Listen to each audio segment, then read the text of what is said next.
If you want to heal yourself, you're going to have to cry. There's no way around it. You see, crying is a release. Emotions are energy in motion. So when this energy is building up and it festers and it comes up, it explodes in the form of crying. It's a release. And every time you cry, you heal yourself just a little more. You can also cry when you're happy or appreciative, but that's another video for another time. If you don't release this energy in motion, it will be stored deep down inside you. And if you're not careful, it will become a wound. Call it an energetic wound if you'd like. It's in your subconscious mind. I've taught you many times that the subconscious mind is what I call the inner child. It holds your programming, it holds your belief systems.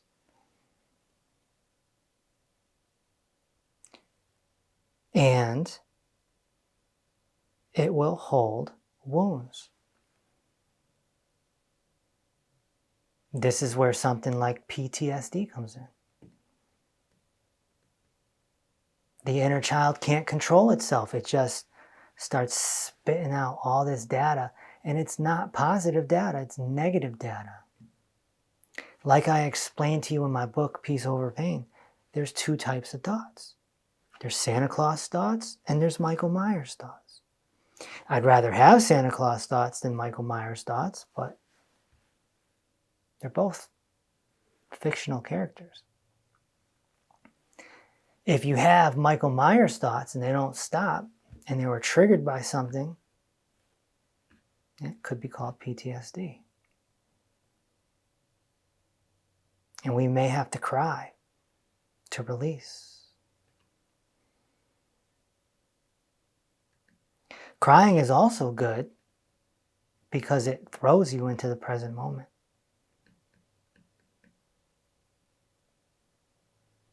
Especially when it's a big crying, like an ugly cry, as they call it. I mean, where your shoulders are bobbing, you can't, it's like you're actually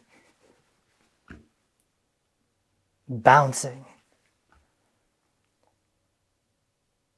You're typically present. Even if it's just for 5 seconds, you're present.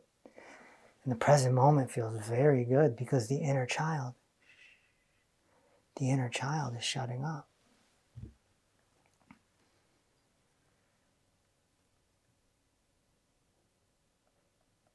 These wounds are deep down in the basement of your subconscious mind. And they need to be released or they will pile up. This is where a lot of your serial killers come from. This is a lot of your school shootings and all sorts of bad things that happen in the world where humans overreact and do something evil. They call it evil. It's not really evil. It's the subconscious mind spitting out data that is very negative, and then they act on that negativity. If you understand the computer in your skull, then you can understand what I'm saying right now. Now,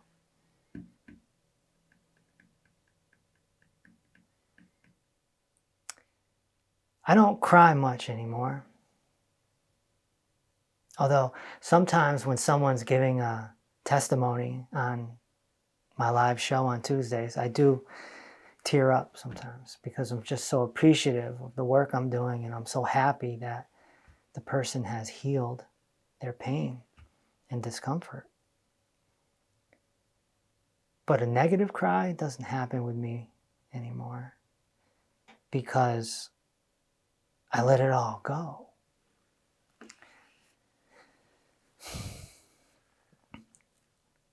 When I was healing, I went through something that is typically called dark night of the soul. I like to call it the beautiful disaster. It's when you fall apart emotionally and everything comes up. My dark night event lasted 7 months. That's right. I cried almost every day for 7 months. Sometimes multiple times in a day. And it was uncontrollable. There was no control over it. It just happened. It's unexplainable. I was not a crier up to that point. Not even as a kid did I cry much, according to my parents. But boy, did I cry over those 7 months. And knowing what I know now, I was healing. I was healing wounds. Everything's coming up. That thing that happened when I was 4, the thing that happened when I was 12, the girl that broke up with me when I was 20, the this, the that. Decades. Just exploding. Cleansing. And once I understood it, I accepted it. And I started to appreciate it. And I started looking to divinity, to God, as I was going through it.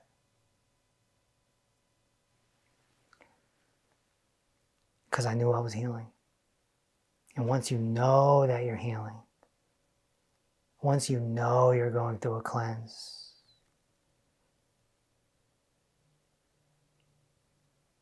a lot of beauty can come out of that. A lot of transformation can come out of that.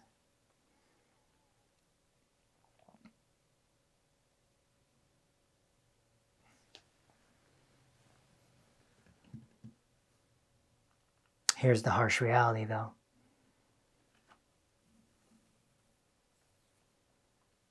Women typically cry more than men.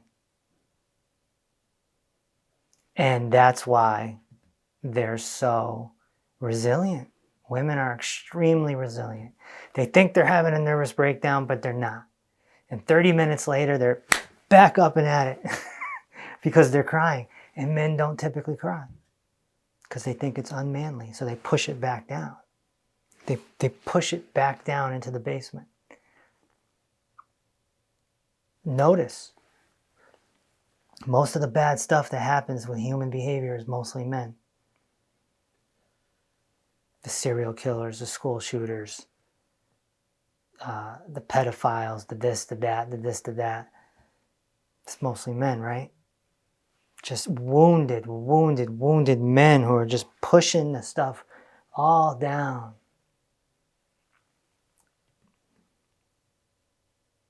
But the harsh reality of it is, men should cry, but just don't do it in front of anyone. That's all.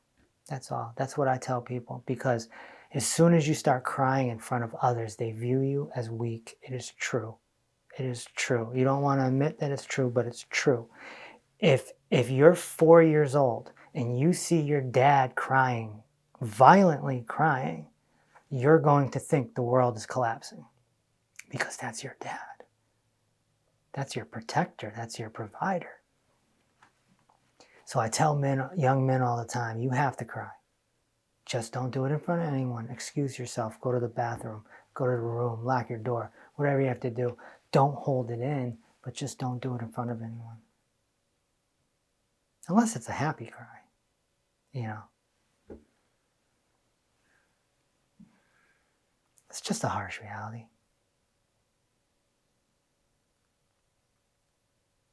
When I went through my big dark night of the soul, I did make the mistake of crying in front of my mom once.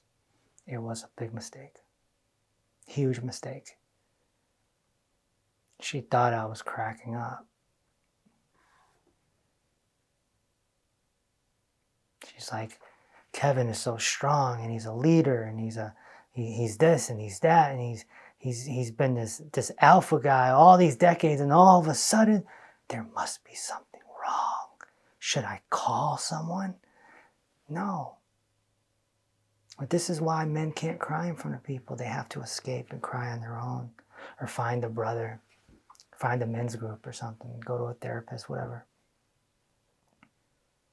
Don't cry in front of your loved ones if you're a man. If you're a woman, you can do it. You can do it as much as you want.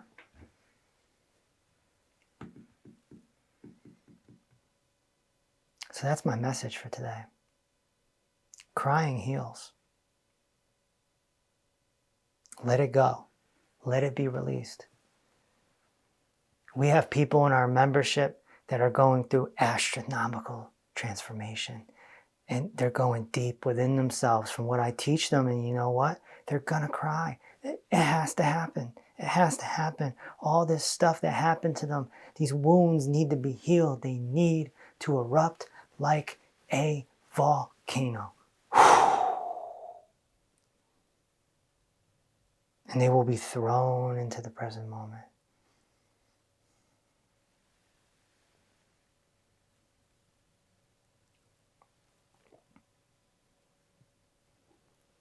I hope that I've been of some service to you today.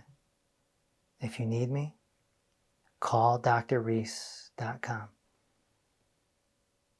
You can schedule a call with my team and see the web class that I made for you that explains my new method, head to toe healing. And I'll talk to you soon.